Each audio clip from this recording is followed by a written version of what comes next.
Keletą klausimų palikau ir Lietuvos kultūrizmo guru Sauliui Misevičiui. Po vykusio neseniai instruktorių seminaro vėl iškilo klausimas skirtas labiau moterims. Ar moterims verta daryti pratimus krūtiniai?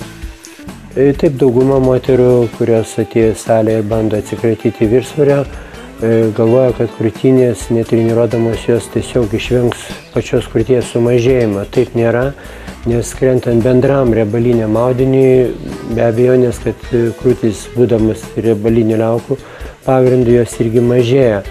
Ir jeigu mes netreniruosim apačioje esančio raumens, tai yra tas raumuo tiesiog nepaspaus krūtinės toliau, tai aš sakyčiau, kad ta krūtis atrodys tikrai žymiai prastesnė negu, sakykime, treniruojant. O treniruojant be abejo reikėtų teisingai parinkti pratimus, kad krūtinės ląsta nesugrubėtų ir jinai tikrai atrodys dar geriau negu kad esant ir prie didesnės svorio. Nors nemažai kartų atsakinėjom ir svarstėm klausimą presą pratimus daryti prieš treniruotę ar po treniruotės, bet čia turbūt kaip su klausimu būti ar nebūti. Taigi presas prieš treniruotę ar po treniruotės? Na, turbūt mūsų laidas netidžiai stebėjo žiūrovai, tai rašo, aš sakyčiau, kad vis tik tai presą treniruotę reikėtų pabaigoje treniruotės ir kaip aiškinau ankstesnėse laidose, tada, kada yra įjungiama būtent riebalų energijos panaudojimo sistema.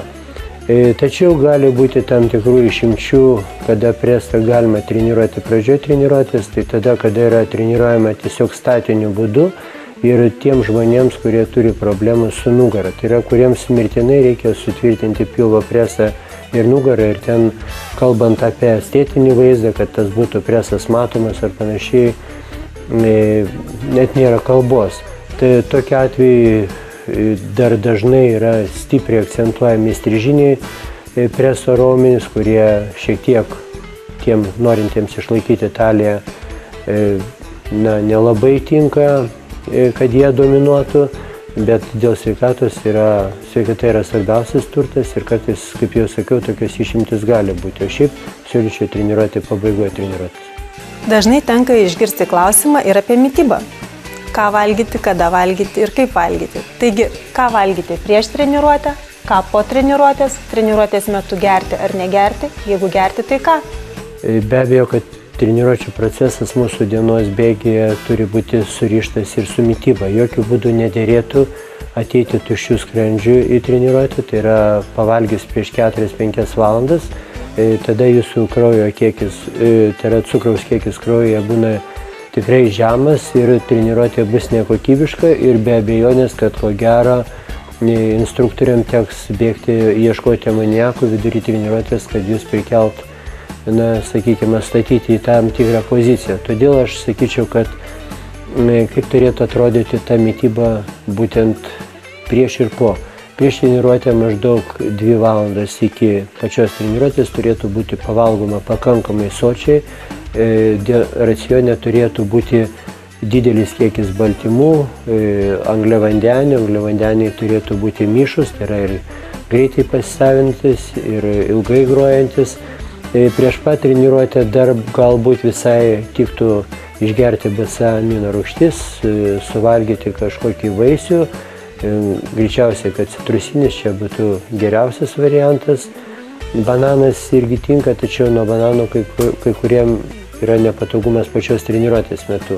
Na, o pasibaigus treniruotė reikėtų pirmoje eilėje vėlgi pasirūpinti amino rūgščių dozę, jeigu leidžia tai finansai, jeigu ne, tai suvalgyti kažkokį vėlgi vaisių, gali tai būti ir citrusinis, ir dabar jau tinka ir bananas, ir suvalgyti ar varškės, ar kažkokias mėsos, ar žuvies salotas.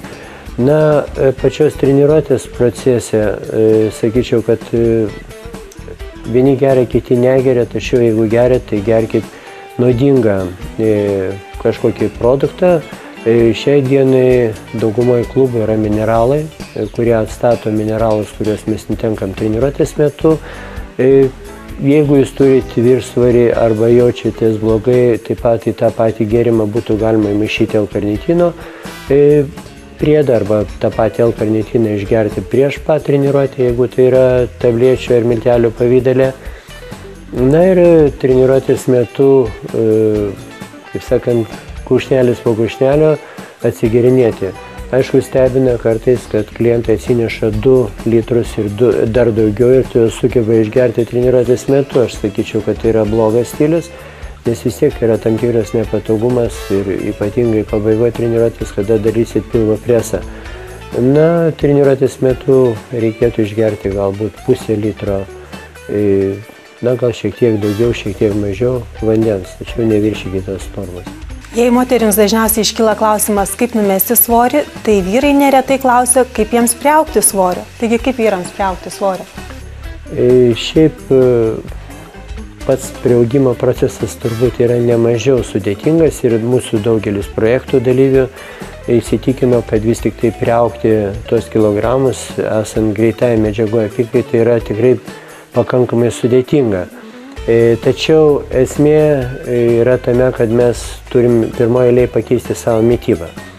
Žiūrint, kaip tas svoris ir kaip ta masė yra jums reikalinga. Jeigu jūs domina tiesiog masė, tiesiog svoris, tai greičiausiai, kad jūsų racione turėtų atsirasti gaineriai, tai yra proteinai, kurie neša pakankamai didelį kiekį angliavandenių.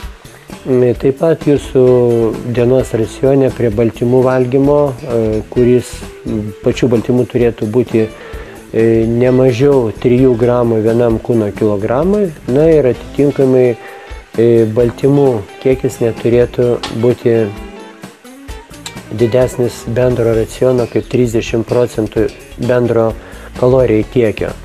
Na, o likusią dalį sudaro būtent angliavandeniai, sudėtingi angliavandeniai, paprasti angliavandeniai, kurie valgomi prie kiekvieno maisto. Tai, sakykime, jeigu jūs pietums valgot mėsos kepsnį ar žuvies kepsnį, tai turėtų būti maždaug 2 daugiau pačių žaliųjų daržovių ir be abejonės, kad jums nereikėtų numoti ranką į makaronus, kruopas ir taip toliau.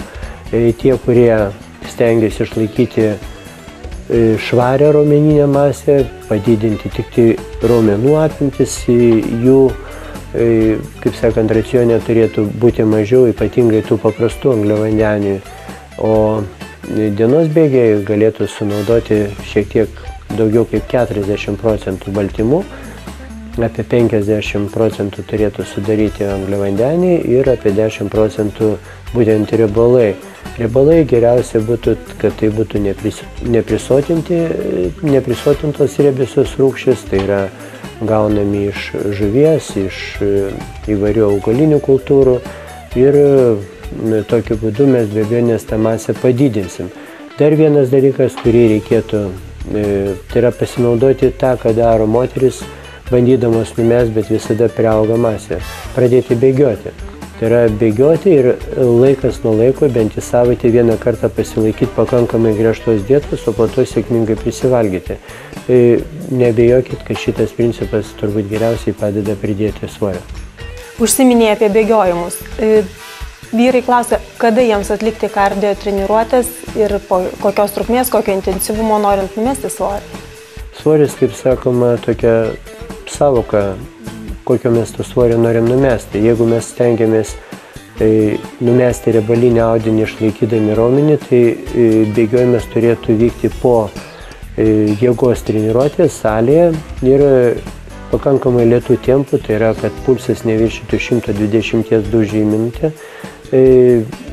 Bėgioti, eiti pasivaikščioti ar naudoti kardio treniruoklius pačioje salėje. Jeigu jūs norite tonizuoti raumenį, tai turėtų būti pakankamai greitas bėgimas prieš pat treniruotę, bet jis neturėtų būti ilgesnis kaip porą minučių maždaug. Tokiu būdu mes aktyvizuojam deguonies pasisavinimą ir iššaukiam tą papildomą pompą treniruotės metu, kada mes atliekam jėgos pratimus. O bėgiojimai rytais, vakarais? Šiaip ankstesnėse laiduose mes jau kalbėjom apie tai, kad kiekvieno fizinio aktyvumo metu mes praeinam tam tikras 3 energijos pasisavinimo fazės. Pirma fazė tai yra, kada būtent mūsų organizmas naudoja glikogeno energiją, ar tai buvo per naktį sukaupta energija, ar tai, sakykime, po jėgos treniruotės, paskui pavalgius, pailsėjus, tą glikogeno energiją ir po to mes kažkurį laiką metam pačius raumenis, kad deginam raumenų energiją, naudojam kaip tam, kad išsiskirtų tam tikri fermentai, kurie vėliau įjungia būtent riebalinę sistemą. Taigi, jeigu jūs saugot raumenų masę, nenorite jos prarasti, aš sakyčiau, kad atskiras bėgiojimas gali būti kraštutinė priemonė, kada jums reikia per labai trumpą laiką šiek tiek pakoreguoti formą. Visais kitais atvejais siūlyčiau, kad po jėgos treniruotės, kada mūsų būtent veikia riebalinė energijos panaudojimo forma, tęsti tą kardio treniruotę ir tokiu būdu toliau mažinti riebalinį audinį. Ne vienas užsiminėjantis treniruoklių salėje mėgsta dar pagainioti kamuolį futbolą ar krepšinio aikštelėje, pažaisti kitus judrius žaidimus, užsiimti koviniais sporto užsiėmimais ir kaip jie turėtų šios užsiėmimus derinti tarpusavyje. Treniruoklių salę ir aktyvius žaidimus. Šiaip šiuo atveju turbūt nei vienoje, nei kitoje srityje aukšto rezultato nebus, bet bendram išsilavinimui arba bendram fiziniam išsilavinimui tai yra visai neblogai. Tačiau jeigu vienoje dienoje jūs bandot suderinti 2 treniruotės, tai turėkite omeny, kad jūs turėsite ir pavalgyti žymiai stipriau negu eilinę dieną be treniruočių, tai yra po jėgos treniruotės dar šiek tiek pavalgyti arba galbūt netgi ir pagulėti ant sofos ir po to jau eiti į tą dinaminę treniruotę, kuriuo žaidžiate ar krepšinį ar futbolą. Jeigu tai būtų atskirom dienom treniruotės, tai aš sakyčiau, kad tokiu atveju jūsų jėgos treniruotės neturėtų būti dažniau negu 3 kartus savaitėje ir dar porą kartų savaitėje galėtų būti būtent tie judrus dinaminiai žaidimai. Tuo atveju jūs ne tik nenualinsit savo organizmo, turėsit kažkokį apčiuopiamą, nors ir nelabai didelį rezultatą ir be abejonės, kad jausitės gerai. Lyg ir nemažai šiuo metu informacijos galima rasti apie įvairius maisto papildus, jų vartojimą, naudą ir panašiai. Bet vis dar dažnai tenka išgirsti klausimą, ar vartojant proteino kokteilius reikia daryti pertraukas ir ar tinka proteinas metant svorį. Nors ir proteinas yra maisto papildas ir, kaip sakoma, papildas tai papildo mitybą, tačiau patį proteiną jau galime traktuoti kaip ir dalį maisto. Tai yra supaprastintas maistas, kuris žymiai geriau pasisavinamas ir žymiai greičiau negu elementariai mes valgytume kepsnį ar kitą produktą. Be abejo, jeigu jūs negalit arba jums nereikia daryti pertraukos valgant vištieną ar jautieną, taip turbūt nereikėtų daryti pertraukų ir valgant proteiną ar geriant jį. Na, o kitokius maisto papildus, kaip sakant, juos reikėtų derinti pagal jūsų siekiamus tikslus, kuriuos jūs savo kelia treniruočių salėje. Ar tinka proteinas būtent svorio metimo etape? Taip, jisai tinka, nes yra tam tikras proteino rūšis, kada beveik angliavandenių yra sumažintas kiekis ir aišku geras stilius būtų naudoti amino rūgštis, kurių indeksas, sakykime, būtų nedaugiau 1500. Tokiam komplekse naudodami papildomai, kai maisto papildus tą liesą, sakykime, proteiną ir tas amino rūgštis, jūs tikrai padėsit savo išlaikyti raumenų masę ir prarasit riebalinį audinį. Taigi šiandien laidoje tiek. Ačiū Jums už dėmesį ir pasimatysime po 2 savaičių tais pačiais kanalais tuo pačiu metu. Viso geriausio.